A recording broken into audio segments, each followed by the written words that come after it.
नमस्कार वहाँ दोस्तों, मेरा नाम है जाट शर्मा और फाइनली आज जो है वो Redmi Note 9 Pro मेरे स्टूडियो के अंदर जो है वो आ चुका है और आज अपन करने वाले हैं इसकी अनबॉक्सिंग। वाकई में काफ़ी ज़्यादा मुश्किल से मैंने इसको Amazon पर से जो है वो ऑर्डर करा है सिर्फ आप लोगों के लिए।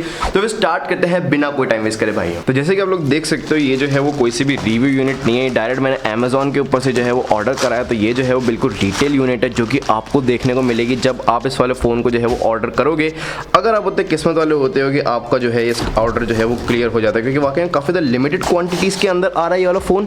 अपेरेंटली मेरे ख्याल से एमआई वगैरह इसके ऊपर ज़्यादा फ़ोन के ऊपर पैसे वगैरह नहीं बना रहे और मैक्स वगैरह के ऊपर ज़्यादा पैसे बना रहे हैं, इसलिए मैक्स वगैरह आपको काफ़ी ज़्यादा सिंपल तरीके से अवेलेबल है, लेकिन pro on the other hand काफ़ी ज़्यादा मुश्किल तरीके से आपको अवेलेबल होता है। अभी कोई सील भी हाँ ये जैसे कि आप लोग देख सकते हो ये जो है वो फ़ोन बना हुआ है। सामने की तरफ आपको Redmi Note 10 Pro जो है वो लिखा हुआ है। काफ़ी ज़्यादा छोटा कॉम्पैक्ट सा डब्बा है। India's number 1 smartphone brand made in India वाला फ़ोन है ये। और साथ ही साथ मैंने जो है वो 6GB 128GB वाला वेरिएंट जो है मंगवाया है। ये अपने को 17,000 का पड़ा है। यहाँ पे जैसे लोग देख सकते हो 64 megapixel AI quad camera, 5020 mAh की बैटरी है इसके अंदर, स्नैपड्रैगन 732G है और साथ ही साथ 120 हर्ट्ज़ की AMOLED dot display with HDR10 का सपोर्ट।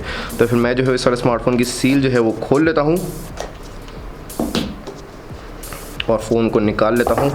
और जैसे कि आप लोग देख सकते हो सामने डिज़ाइन बाय रेडमी जो है वो लिखा हुआ है और यहाँ पे अंदर जो है वो फ़ोन पड़ा हुआ है। पहले अपन देख लेते हैं सर डब्बे के अंदर जो है वो क्या निकलता है। आपको जो है वो सिम इजेक्टर टूल देखने को मिलता है, साथ ही साथ एक बैक कवर, बिल्कुल ट्रांसपेरेंट बैक कवर है यहाँ पे आपको देखने को मिल रहा है एमआई की तरफ से। यहाँ पे आपको एक डॉटेड फिनिश भी देखने को मिल रही है अंदर की तरफ, लेकिन बाहर से जो है काफ़ी ज़्यादा स्मूथ है। और जैसे कि आप लोग देख सकते हो हल्का सा ट्रांसल्यूसेंट है ये वाला बैक कवर, साथ ही साथ एक यूज़र गाइड। और अब हम चलते हैं फ़ोन की तरफ। तो जैसे कि आप लोग देख सकते हो रेडमी का फ़ोन वो वाकई में काफ़ी ज़्यादा सुंदर लग रहा है।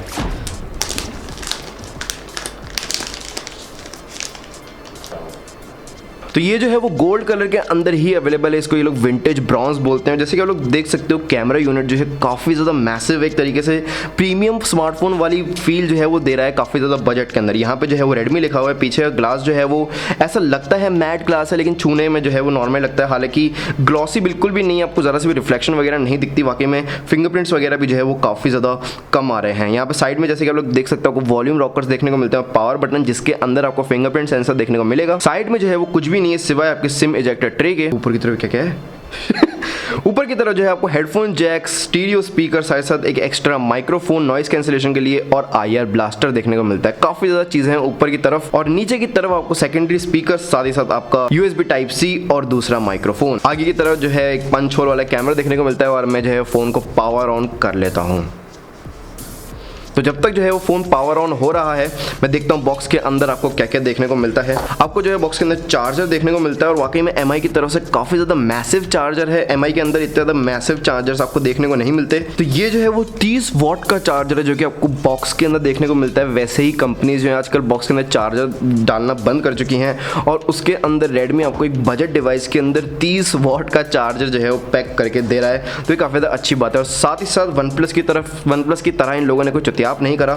वन प्लस वालों ने इस बार उन्हें नए स्मार्टफोन के साथ type C to type C वाले चार्जर जो है वो दिए हैं, लेकिन इसके अंदर आपको टाइप A वाला चार्जर देखने को मिलता है। मतलब इसके अंदर USB लगाओ और पीछे की तरफ आपको टाइप C देखने को मिलती है। तो ये जो है वो काफ़ी ज़्यादा अच्छी बात है। अब मैं जो है कर लेता हूँ फ़ोन को सेटअप और फिर उसके बाद मैं आपको बताऊँगा अपने फर्स्ट इंप्रेशंस। फिंगरप्रिंट जो है वो साइड से जो है वो रजिस्टर हो रहा है, जैसे कि आप लोग देख सकते हो काफ़ी ज़्यादा शानदार तरीके से यहाँ पर साइड के अंदर इन लोगों ने दे रखा है। बाकी में काफ़ी ज़्यादा कन्वीनियंट पोजीशन है किसी भी फिंगरप्रिंट सेंसर के लिए। तो मैंने जो है फ़ोन को कर लिया है सेटअप, जैसे कि आप लोग देख सकते हो काफ़ी ज़्यादा शानदार तरीके से सेटअप हो चुका है। हमारे फ़ोन के अंदर ज़्यादा कुछ सेटअप करने के लिए होता नहीं है, लेकिन यहाँ पे आपको दुनिया भर के ब्लोटवेयर्स जो है वो देखने को मिल रहे हैं, जैसे कि नेटफ्लिक्स हो गया, आपको लिंक्डइन, एमआई क्रेडिट और प्राइम स्टोर वगैरह जो है ऑटोमेटिकली यहाँ पे दिखते हैं। तो इन सबको जो है वो हटा देता हूँ। तो जैसे कि आप लोग देख सकते हो मैंने जो है वो ऐप ड्रॉर वाली सेटिंग जो है वो ऑन कर रखी है और अपन जो है डायरेक्ट आते हैं इसके कैमरा के ऊपर, क्योंकि वो जो है वो काफ़ी ज़्यादा एंटिसिपेटेड फीचर है इस वाले स्मार्टफोन का। हालांकि इसके अंदर Redmi Note 10 Pro Max की तरह जो है वो 108 मेगापिक्सल का कैमरा नहीं आता है। इसमें सिर्फ 64 मेगापिक्सल का कैमरा है, लेकिन फिर भी वो वाला कैमरा भी जो है वो काफ़ी ज़्यादा सही लग रहा है। यहाँ से जो है 1x में जाता है, यहाँ से 2x के अंदर और यहाँ से अल्ट्रा वाइड के अंदर, हर एक स्मार्टफोन की तरह। यहाँ से अगर आपको मैक्रो कैमरा जो है वो ट्रिगर करना है तो फिर यहाँ से आकर सुपर मैक्रो के अंदर जाके मैक्रो कैमरा को जो है वो ट्रिगर कर सकते हो। उससे जो है ये बिल्कुल आपको सटीक शॉट्स देगा, काफ़ी ज़्यादा क्लोज रेंज के अंदर से। तो ये जो है वो काफ़ी ज़्यादा शानदार वाली बात है। और जैसे कि आप लोग देख सकते हैं मेरा चाकू जो है वो काफ़ी ज़्यादा गंदा हो रहा है, दूर से इतना नहीं दिखता लेकिन कैमरा में दिख रहा है। बात करूँ आगे वाले कैमरे की, तो आगे वाला कैमरा भी जो है काफ़ी ज़्यादा मस्त हो रहा है। इसके अंदर मैं ब्यूटी मोड जो है वो ऑफ कर देता हूँ और अब जो है वाकई में काफ़ी ज़्यादा सही लग रहा है ये वाला कैमरा। इसने जो कलर वगैरह काफ़ी ज़्यादा सही कर रखे हैं, तो आगे वाला कैमरा भी काफ़ी ज़्यादा सही है। और इस वाले फ़ोन का ओवरऑल पूरा का पूरा रिव्यू जो है वो चैनल के ऊपर आएगा, साथ इसके हिडन एंड यूनिक फीचर्स की वीडियो और इसके पूरे के पूरे तरीके से मैं अपने चैनल के ऊपर कवर करूँगा। तो सब्सक्राइब कर लेना अगर अभी तक नहीं कर रखा है और बेल आइकन दबा देना। And this is mister signing off भाइयों, जय हिंद। नमस्कार दोस्तों, मेरा नाम है जावेद शर्मा।